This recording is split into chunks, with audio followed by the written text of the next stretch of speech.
자, 재판 시작을 앞두고 법원 주변에 좀 긴장감이 팽팽할 것 같은데요. 오늘 선고 공판 예정대로 2시 10분에 시작이 되는 거죠?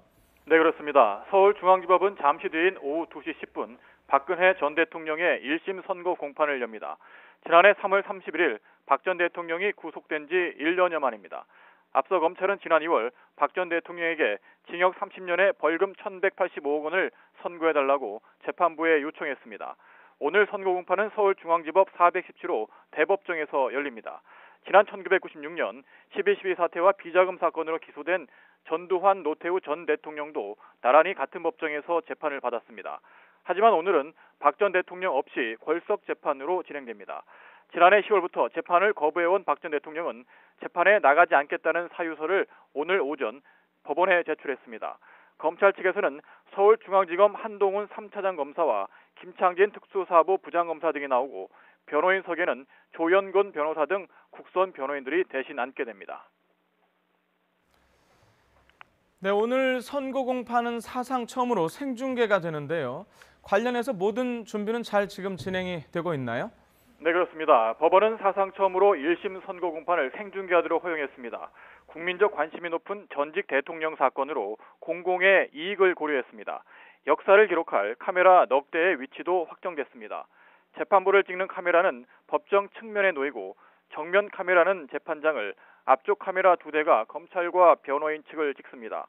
법원은 언론사가 아닌 외주업체 카메라로 촬영해 송출하는 방법을 택했습니다. 모든 카메라는 인력을 따로 두지 않고 자동으로 촬영합니다. 재판장이 받는 부담을 최소화하기 위해서인데요. 법정 소란 등 만일의 사태에 대비해 방청석은 비추지 않습니다. 오후 2시 10분부터 공판이 시작되면 재판부는 먼저 박 전 대통령의 18개의 혐의에 대한 유무죄 판단과 양형 이유를 설명합니다. 형량을 선고하는 주문은 오후 4시를 전후해 나올 전망인데 이미 다른 공범들에게 유죄가 선고된 만큼 중형이 예상됩니다. 네, 오늘 친박단체들 법원 앞에서 지금 집회를 열기로 했죠?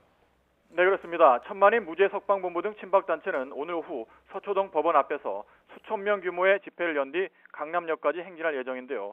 경찰은 선고 공판 결과가 나온 후 집회가 과격해져 사태가 악화할 것에 대비해 인력 4천 명을 배치해 질서 유지에 나서기로 했습니다. 경찰은 또 과격 시위나 폭력 사태에 대해서는 적극적으로 형사처벌을 검토하기로 했습니다.